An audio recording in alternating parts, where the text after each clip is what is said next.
Hello, welcome to my presentation of characteristics of life. The first characteristic of life, we have organization.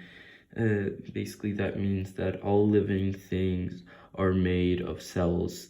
Some are unicellular, that means one cell, and some are multicellular, that means multiple cells. They evolve from atoms to molecules, macromolecules, organelles, eventually to cells. Cells build up tissue. Tissue can build up into an organ, and organs build up an organ system, and organ system builds a whole organism or a human. Homeostasis. It's basically maintaining balance through temperature or water concentration.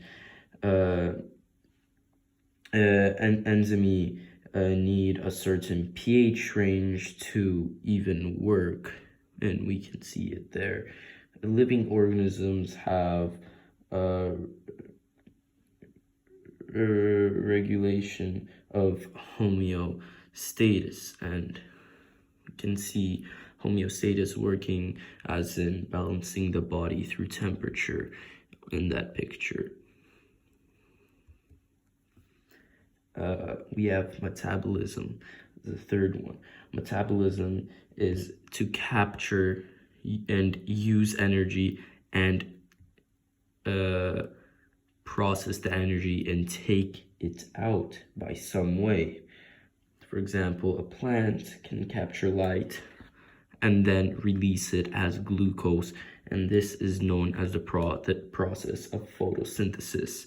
A human, for example, can drink water and then can sweat or breathe. They can eat dry food, and that will come out as feces.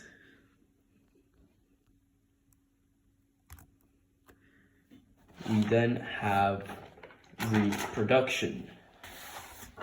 This is unicellular bacteria split and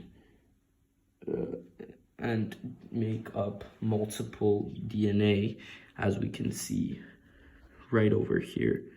They split into two, basically duplicating itself. Over here we have a reproduction of a plant cell, and here we have a very broad image of the reproduction of a human. Sperm and egg cells uniting to make a zygote, which will develop into an offspring. Next, we have growth and development. It's basically genetic material to code for development and growth. Developments are changes that happen to an organism in its lifetime. And babies can grow because the genetic material has interactions for its evolvement and growth. Finally, we have response to stimuli. It's internal and external stimuli. Body systems coordinate and work together. You, for example, touch something or feel something.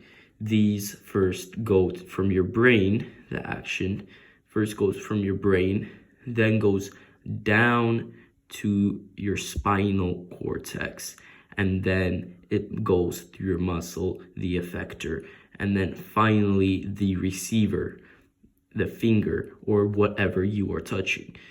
And that happens in a matter of milliseconds, maybe even nanoseconds.